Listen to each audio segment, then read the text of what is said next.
Teman hidup.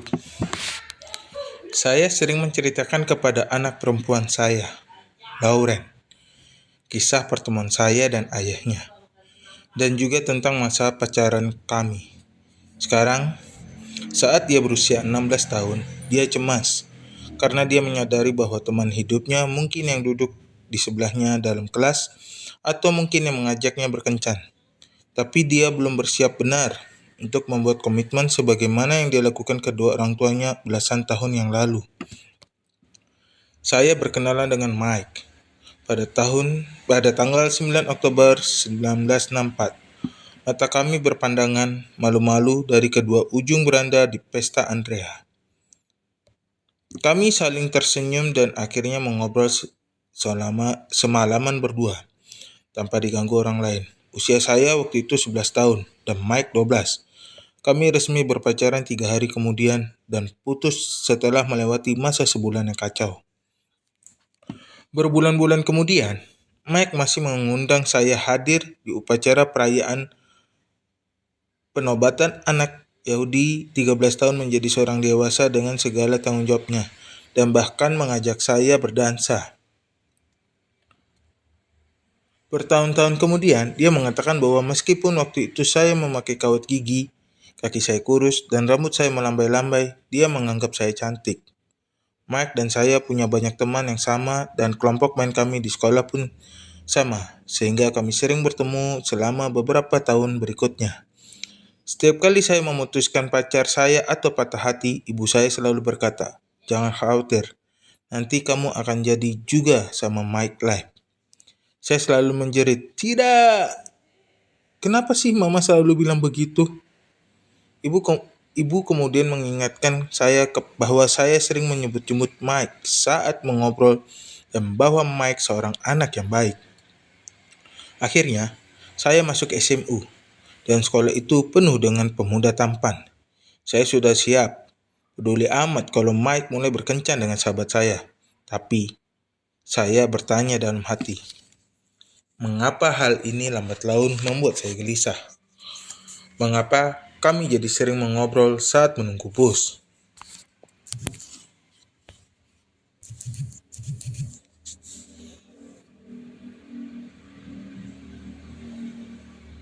Saya tak akan pernah lupa sepatu biru laut yang sering dipakainya. Setahu saya, tak ada pemuda lain yang punya sepatu sekeren itu. Saya sering teringat akan kata-kata ibu saya, tetapi saya masih ingin menghapusnya. Sampai musim panas waktu kami naik ke kelas 10, saya dan Mike sudah sering bersama-sama ditemani pacarnya, yang juga sahabat saya dan teman-teman lainnya. Pada musim panas itu, Mike mengikuti program bahasa Spanyol di Meksiko. Ternyata saya rindu padanya. Waktu dia pulang pada bulan Agustus, dia menelpon dan mampir ke rumah. Dia tampak sangat menawan dengan kulitnya yang terbakar matahari dan sikapnya yang bersahaja. Dia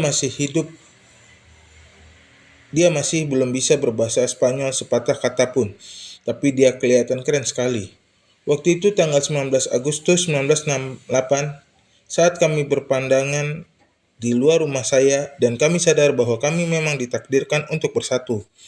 Tentu saja kami harus menunggu sampai usainya kencan saya dengan seorang pemuda pada malam itu.